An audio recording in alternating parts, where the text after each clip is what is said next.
Welcome to Veteran Resource Podcast, where you will meet nonprofit organizations focused on improving the lives of veterans and their family members. Here is your host, Jeremy Paris. Welcome, everybody, to episode 81 of the Veteran Resource Podcast. I'm your host, Jeremy Paris. A few weeks ago, when I was in Arizona, I had the honor of guest lecturing at a 4-block class, and one of the students was Terrance Gant.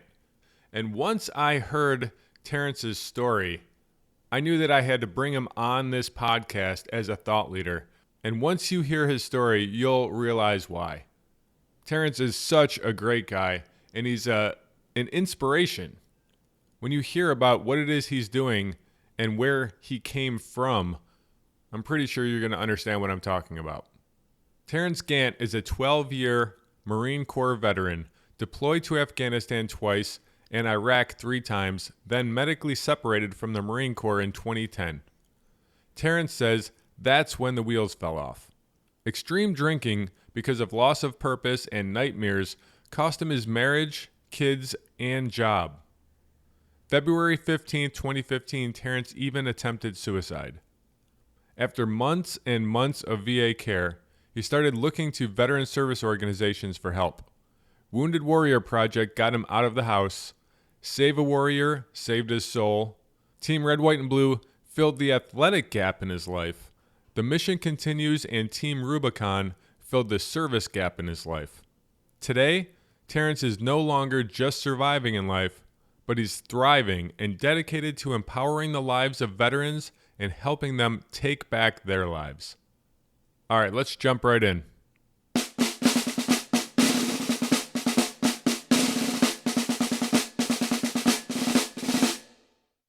Terrance, welcome to the Veteran Resource Podcast. How you doing today? Good. How are you doing? I'm doing outstanding. This is the second interview that I got going on today, and so far everything is going great. The motivation is up, the energy's up, so we're going to keep that going with this interview. Good to go. So you and I met at the 4-block class in Tempe, Arizona, where I was lucky enough to be able to go and guest lecture. And so once we started talking, I knew that I had to have you on the show. You've got quite the background. And so I'm really excited to talk to you today. Thanks. I'm excited to be able to share my story. Yeah, and so let's start out with that story. Let's start talking about your military background. Joined the Marine Corps, 1998, infantry Marine. My first 2 years, it was peacetime. Got to go on a Western Pacific deployment on the USS Peleliu. Got to see the world at 20. And then my second deployment, that's when 9/11 happened, and my life as I knew it just dramatically changed. From 2001 until I was medically released in 2010, I did 3 deployments to Iraq and 2 deployments to Afghanistan. Oh, in wow. that 9-year period. You know, a lot of great schools, met a lot of great people. Was upset when I had to leave because that was all I knew. I'd done that my entire adult life, and I didn't have a clue, you know, what I was going to do when I had to get out. So when you were getting out, this came as a surprise to you. This wasn't like a lot of people. Like when I got out, I knew for, quite a while, well, maybe at least a year, I knew that I was going to be getting out. But for you, this was more of a surprise. Is that correct? Yes. I got injured in 2009. And the way it worked was I was put on 6 months of convalescent leave, which was like leave that I didn't get charged for. And then from then, I was put on 90 days of light duty. And then for administrative purposes, I had to pass a PFT. I had 2 lower limb injuries to my Achilles. And in that time frame, I was still barely, trying to walk, let alone go run 3 miles. Oh, wow. And so they decided at that point that they were going to medically discharge you? Yes. Wow. So how much time from the time that they told you that they were going to be discharging you to the time that you actually got discharged, how much time was that? They let me know in September of 2009, and I actually was discharged. I started terminal leave on February 20th of 2010. Wow. Yeah, that's not a lot of time. No, not at all. And so at that point, you had to kind of figure out the whole rest of your life. Like, okay, I don't have the service anymore. Now what do I got? So tell me about your transition out. Once you got out, what was life like? I got out. I kind of had some idea of what I thought I wanted to do. Thought I wanted to be a personal trainer. So when I initially got out, I was training people out of my garage, and that was going well. Went back to school for a little while, but it just wasn't, that purpose still wasn't there. Yeah. And then from that point, started drinking, and then it was heavy drinking. And my wife at the time, was starting to notice it, and, noticing the destructive behaviors, the isolation, the silent treatment, and I was giving her and the kids. After about a year of that, she was like, we can't do this no more. Oh, wow. Then from that point, that was the summer of 2012, I had no place to go. I was pretty much, because I was a volunteer coach at a high school, I was sleeping in the coach's office and, bouncing around, from buddy to buddy for 3 months, trying to figure out how I was going to put my life back together. Wow. And was that the bottom of the slide, or did it continue to go further down with the drinking and everything? Oh, that was just the tip of the iceberg. Oh, really? Then I had moved in with a friend and got a job at a CrossFit gym where I was working like 5 a.m. till like 1 p.m. And every day I'd get off work and I'd go buy a bottle of Fireball and, drink until, I went to sleep. That carried on for another 2.5 years. And February 15th, the wheels they were wobbly, but then they just fell off.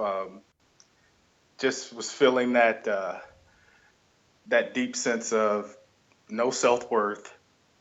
What am I doing? I don't even want to be here any longer.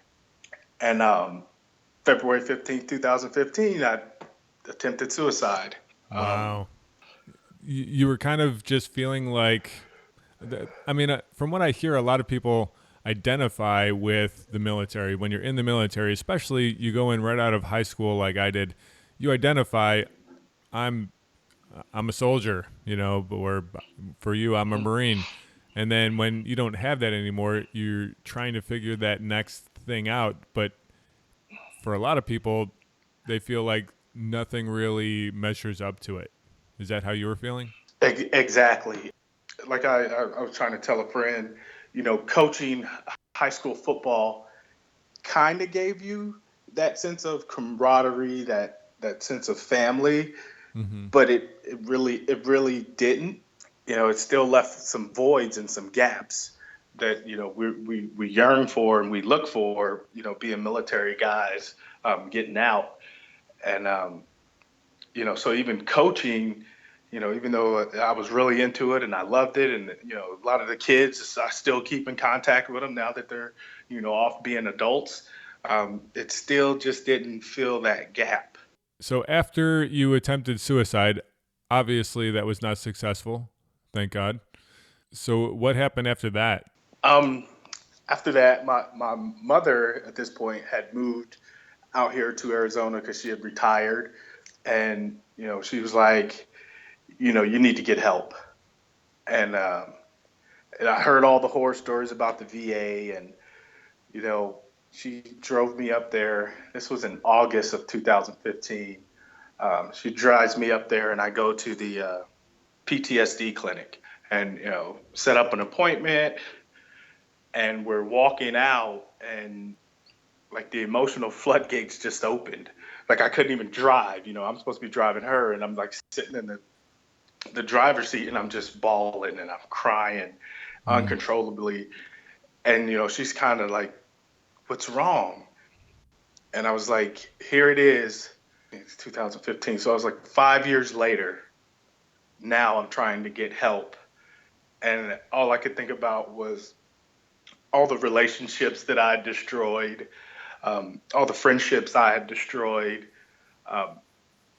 Just all the destructive behavior because I was too prideful to say something was wrong and seek help.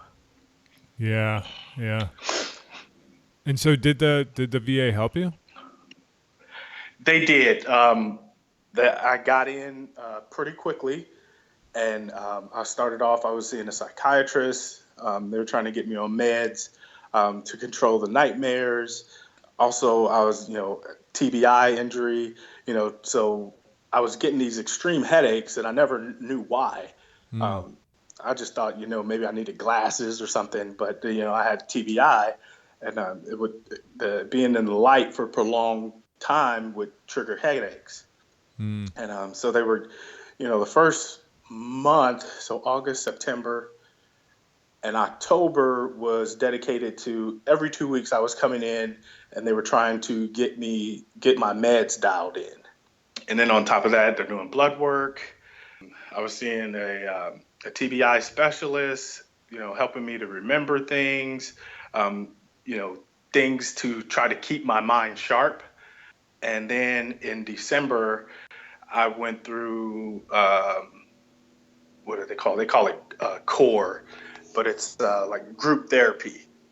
And you don't necessarily talk about your trauma because they don't want to trigger other people in the group, but they give you ways to cope with your trauma. That helped, but it didn't.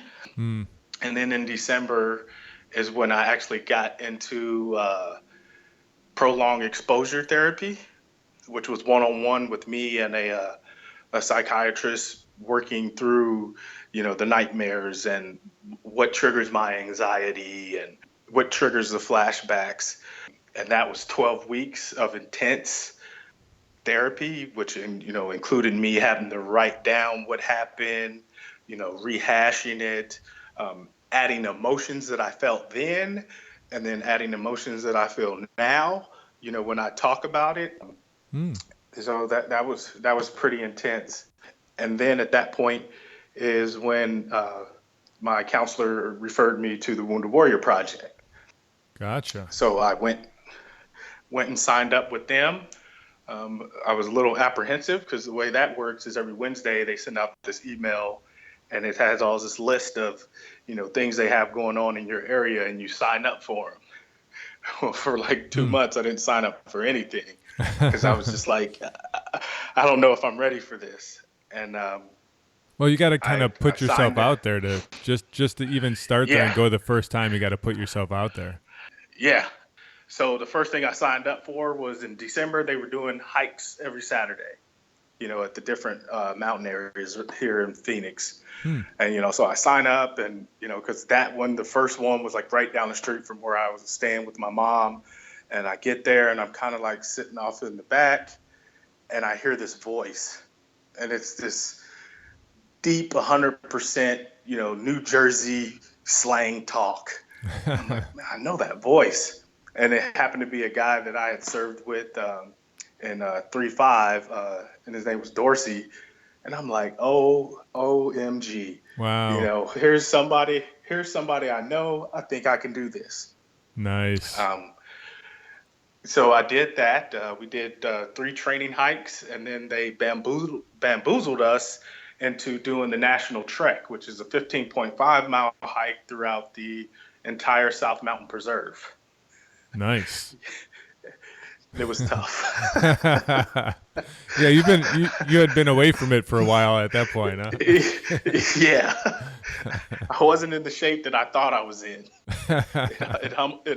It humbled me very quickly. Well, that's good. That's good. Little challenge for you. Yeah. So that rolled me into December, January, and then I had a friend of mine who had been struggling, who went to a program that was called Save a Warrior. And on the way, he was driving back from California from the program, and he calls me and he's like, "You got to go." He's like, "You got to find a way to get there.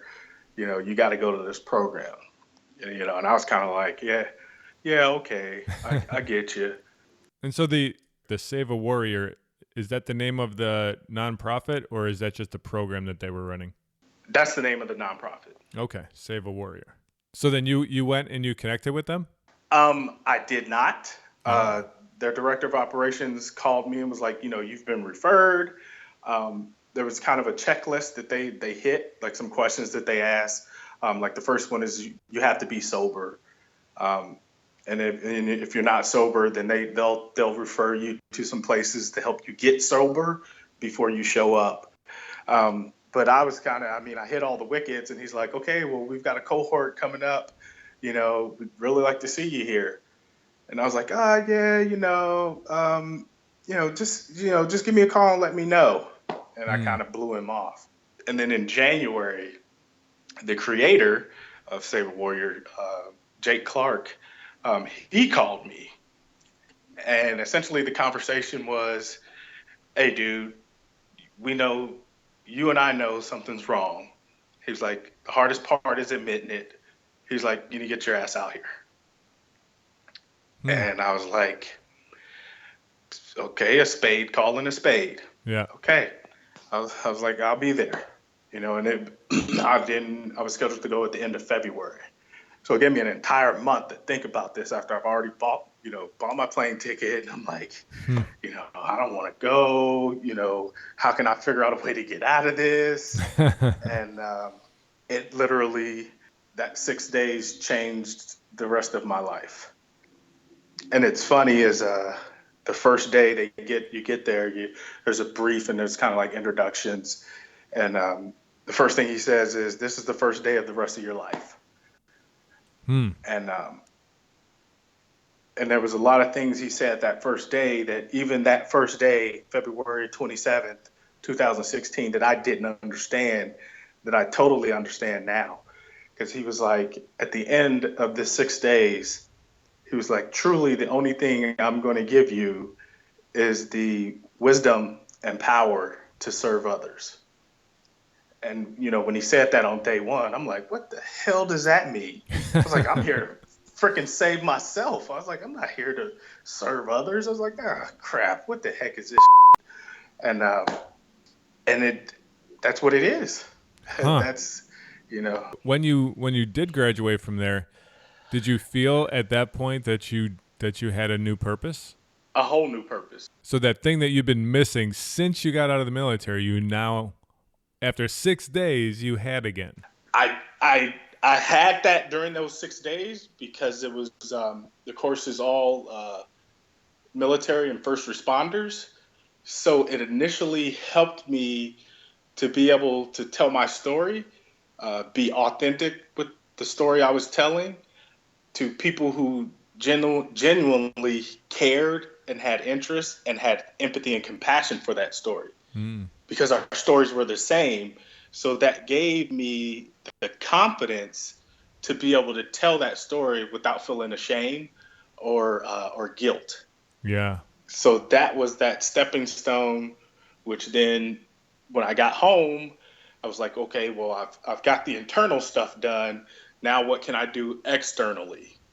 And I happened to meet Team Red, White, and Blue.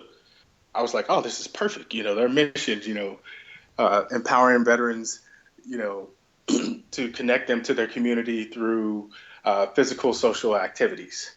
Yeah. And I was like, okay, well, veterans and civilians, now I can, tell my story to civilians. And, I still kind of had that stigma that civilians don't understand because they haven't been to the show. They don't know. And with Team Red, White, and Blue, I had the privilege to go to a leadership camp. And it was the first day. And that night after dinner, they're like, we want someone to tell their story. And I went first.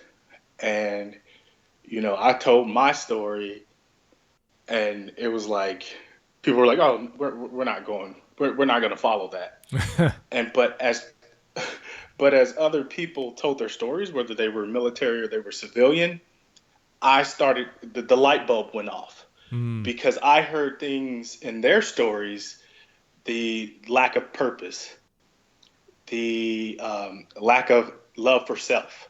right. Um, I was hearing those wickets. I'm like, well, man, they've never been in the military, but they're feeling the exact same things I was feeling from leaving the military. And for me, that's what bridged that gap. Wow. To We all have a story, and if you can genuinely listen to other stories, you're going to hear those key words and those key emotions that you were feeling. So it doesn't matter whether you lost a friend to an IED or, this lady over here lost her daughter to cancer. You still both felt pain, grief, remorse.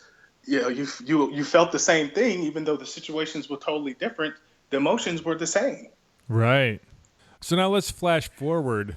You didn't just get connected with Wounded Warrior Project and with Save a Warrior and with Team Red, White, and Blue. Who are you connected with now? Right now, I do peer mentorship with the Wounded Warrior Project. I am the veteran engagement coordinator for Team Red, White, and Blue. I also participate with Team Rubicon. I just came back yesterday from Prescott. Was up there doing some fire mitigation for a disabled Phoenix police officer. Hmm. Um, and then I also do work with Save a Warrior when I can. I go back and I'm a shepherd for the warriors that are going through the program. Wow.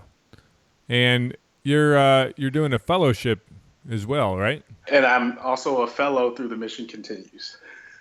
That's quite a lot. It seems like not only did you go from not being plugged into any of these organizations, not feeling like you had a purpose, but you found your purpose, and now you are going above and beyond. You are connecting with so many of these organizations and doing amazing things. The huge takeaway was back to what he said the first day of Save a Warrior, the wisdom and power to serve others. And, with each organization, Team Red, White, and Blue, I'm highly active. Wounded Warrior Project, their stuff is a little bit more spaced out, and Save a Warriors is a little bit more spaced out when I can participate with them. But with Red, White, and Blue, the mission continues. And Team Rubicon, I'm the last, I say, since September. I've been engaged probably weekly, and that's to include a deployment to North Carolina for 10 days doing disaster relief help, and then also going up to Prescott for 4 days, helping out up there. And just that feeling of helping someone who will never ever be able to pay you back is just a fulfilling. It's a fulfilling purpose. And I was explaining to a buddy of mine, trying to get him to join one of the organizations. I was like, well, if you technically look at it, Marine Corps Infantry, that's kind of what we did. I was like, all those combatant evacuations that we did, pulling people out of embassies or, disaster relief, work we did where we were handing out rice in Indonesia. I was like, that's the stuff that made us feel great. And then to be around like-minded people like that Mm-hmm. just makes you want to do more and more. Right, right. And you think about, if you would have taken your life, think about all of the people that you are touching in a positive way right now, all of the people that you are helping through all of these different organizations, people that you might be, just by talking with them, saving their lives. And this is all because of you. This is what you're continuing to do on a daily basis. You're getting to touch these people's lives and improve them. That's the driving force. I mean, it's almost to the point now. I wake up in the morning, and in my journal, I am a chronic journaler, and Nice. Me too. and I journal with a purpose. And every day I ask, the things that I'm going to do today, do they align to my purpose in life? Mm. Just soul searching and figuring out my purpose, empower others.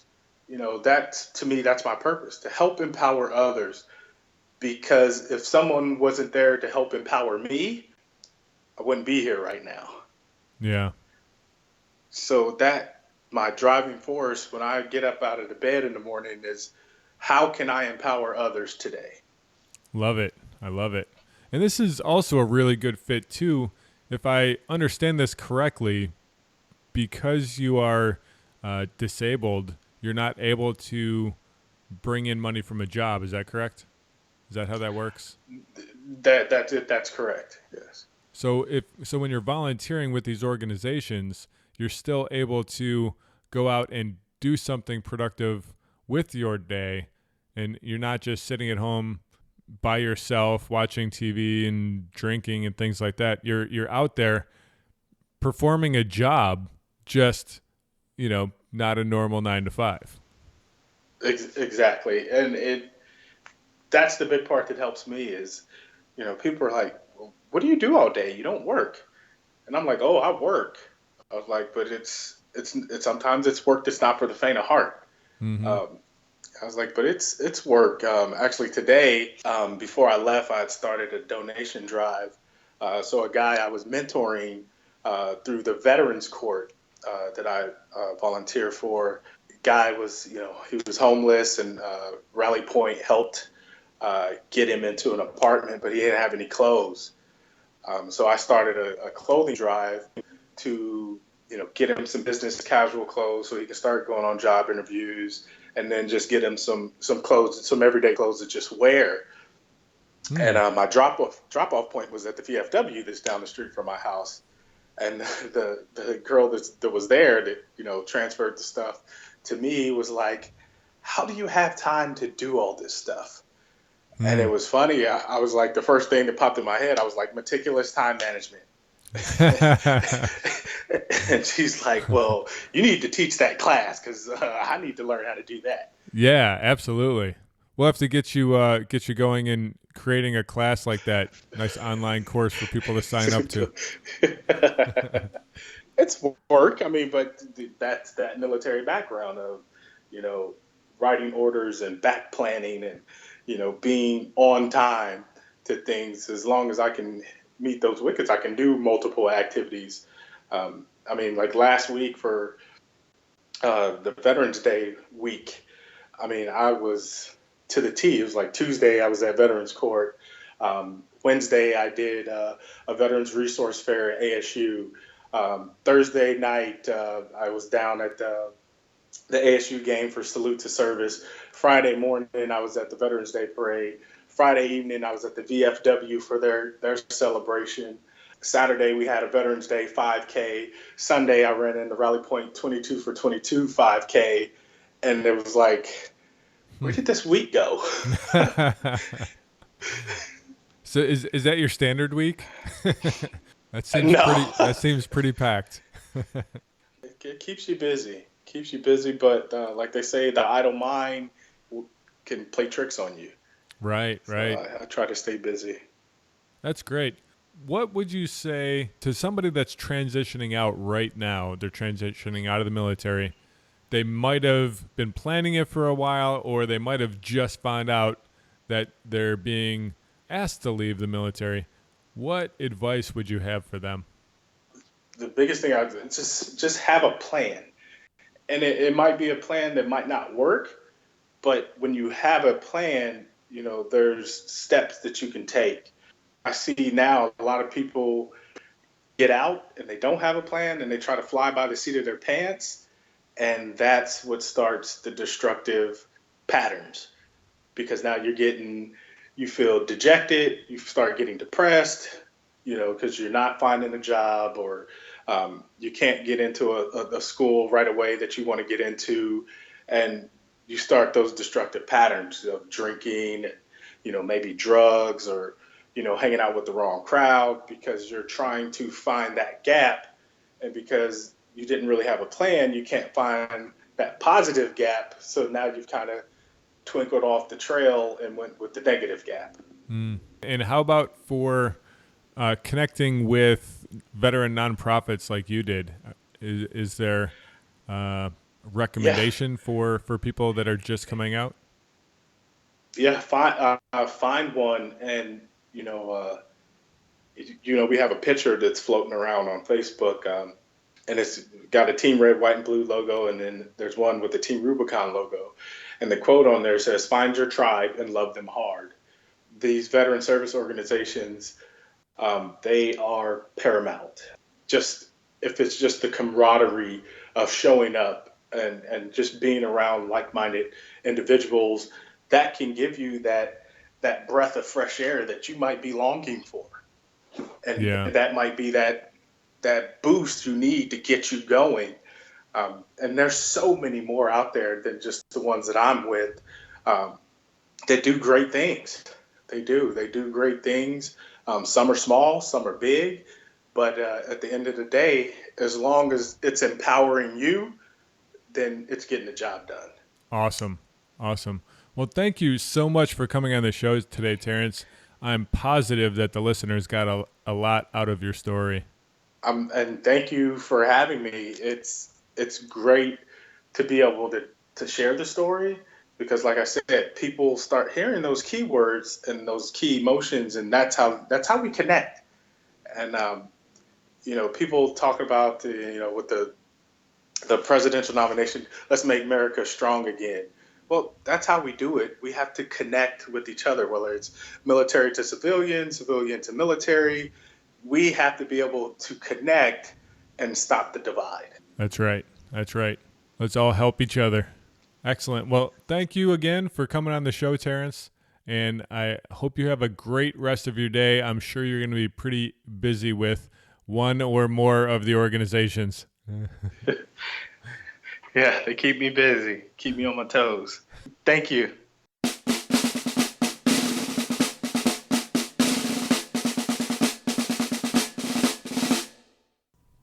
Thank you so much for listening to this episode. This was a great Thought Leader Thursday, I think. Love what Terrance is doing and how he got plugged in with these organizations. And you don't have to get plugged in with those same organizations. I mean, that worked perfectly for Terrance. You might want to go in a different direction, and that's why I'm here, to let you know about all of these different organizations that are out there. You've got choices, but you have to take that first step, and you have to put yourself out there, just like Terrance did with the Wounded Warrior Project in the beginning. He had to put himself out there and start going to at least one of those meetings. Find out what they're all about. Go on a hike. Go and be active with them, and then you'll see if it's for you. And if it's not, go and try to get plugged in with another one. That's all I have for you today. For the next 2 weeks, taking a little break for the holidays, but I'm still going to have content. I'm going to go back and pull some great pieces of content that kind of got buried in the archive and bring them back out again so that you can hear them. So make sure that you look out for those ones, and also stay connected with me on social media. I'm on Twitter and Facebook, LinkedIn. Feel free to reach out. All right, have a great rest of your week.